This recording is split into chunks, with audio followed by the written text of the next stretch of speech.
Ang reformador ay sumagot, "Yamang ang aming pinakamahinahong kamahalan at ang aming matataas na kamaharlikahan ay humihingi sa akin ng isang malinaw, simple at tiyak na kasagutan.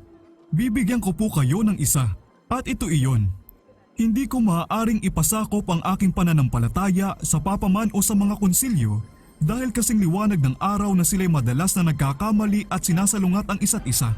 Maliban kung gayon na ako'y makumbinsi sa pamamagitan ng patotoo ng kasulatan o ng pinakamaliwanag na pangangatwiran, malibang ako'y mapaniwala sa pamamagitan ng mga talatang sinipi ko at malibang ipakita ng mga ito na ang aking budi ay dapat sumang-ayon sa salita ng Diyos, hindi ko magagawa at hindi ko babawiin ang aking pananampalataya, sapagkat mapanganib sa isang Kristiyano na magsalita laban sa kanyang budi.